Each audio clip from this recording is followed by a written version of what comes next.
Ilan taon ka na, sir? 24 na po, 24. Oh, si Madam 30. Bukas, pag 24 May anak ba si bukas. Madam? Meron, isa. Isa. Okay lang sa'yo, 24, bata. Okay naman. Uy, okay daw, sir, oh. Kaya mo panindigan to, sir, 30 anyos, may isang anak. Depende kung magkaintindihan kami. Ikaw ang tinatanong ko. Walang problema sa akin. Di ka naman lugi, ma'am. Ay, nako. Sakit sa ulo. Okay. Di ka naman lugi dito, medyo malusog naman ito, oh. Baso. Braso pa lang. Braso pa lang niya, hita mo na.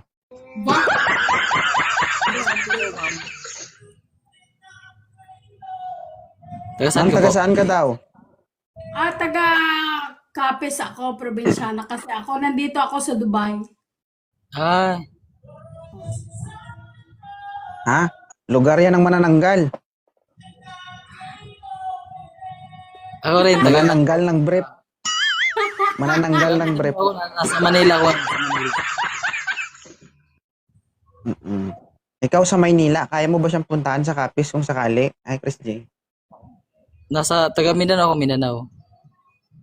Pero Oo. nasa Manila ako ngayon. Kaya nga, pag umuwi ba siya ng Capiz, kaya mo siyang puntahan? Depende kung kung magkaintindihan kaming dalawa. Anong di? Yes or no lang ang sagot dito, sir. Ay, Oh. Ano, ma'am? Agree ka ba sa sinabi ni sir? Walang halong pagdududa? Dapat siya ang pumunta eh. Oo, Oo, alam nga ako naman pupunta, ikaw. Kasi ako. kung ikaw pupunta, iba yun. Oo. Kaya kung ikaw ang pupunta, isa lang ibig sabihin nun. Ikaw ang pupunta, alam mo kung ano? Madam? Ano? Katol-katol din kayo. Oh, sir. Aware ka naman, sir, na single mom ito, may isang anak. Ibig sabihin, may isa ka na kaagad na Oo, responsibilidad. okay lang sa akin yan, sir. O gani.